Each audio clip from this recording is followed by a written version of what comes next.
Marami ang nangangarap makapasok sa Philippine Army, lalo na ang mga bagong graduate ng K-12. Pero nitong mga nakaraang linggo, kumalat sa social media ang mga post na nagsasabing pwede nang mag-apply sa Philippine Army kahit K-12 graduate, kahit elementary lang, walang age limit, at kahit may asawa. Tilang magandang balita ito. Pero ito ba ay fact or fake? Tara, alamin natin. Alamin mo na kung tama o mali. Kung totoo o hindi. Bawalang Peke! DWIZ, fact or fake.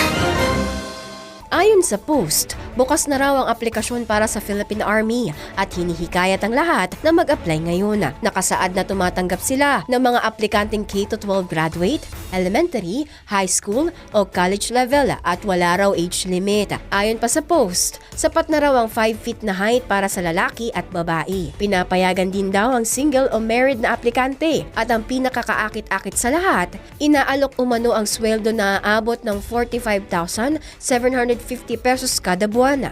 Fake ang mga kumakalat na recruitment post na ito. Ang mga anunsyong ito ay hindi mula sa opisyal na ahensya ng Philippine Army. Kapag pinindot ang mga link, dinadala ang mga users sa website na www.prcboards.com na may logo ng DepEd. Sa ibaba, makikita ang Philippine Army hiring na may job application form, kung saan kailangan po ng aplikante ang form ng kanyang personal na impormasyon at i-upload ang kinakailangang dokumento. Bukod dito, madalas din ang paglabas ng pop-up ads. Layunin nito ang makuha ang iyong impormasyon o kumita sa mga ads. Ang tamang impormasyon para sa Philippine Army recruitment ay makikita lamang sa opisyal na Facebook page ng Army Personnel Management Center o opisyal na website na jointhearmy.ph.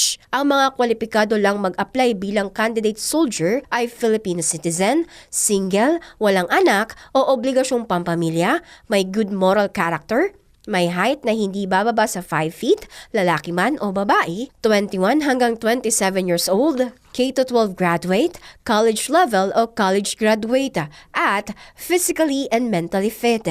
Hindi tumatanggap ang Philippine Army ng aplikanteng may asawa o anak at may age limit.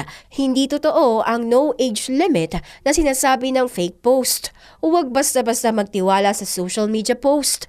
I-check muna kung ito'y mula sa opisyal na source. At para sa fact or fake, Kim Gomez, nagbabalita ng tama, naglilingkod ng tama.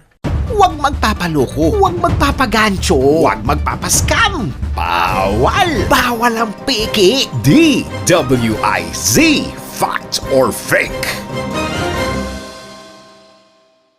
Thank you for watching. Tuloy lang ang panonood at pakikinig ng tamang balita sa DWIZ News, DWIZ News FM Regional, DWIZ News TV, Aliw Channel 23, nationwide. Mag-follow, like, subscribe, at i-share ang aming mga social media accounts.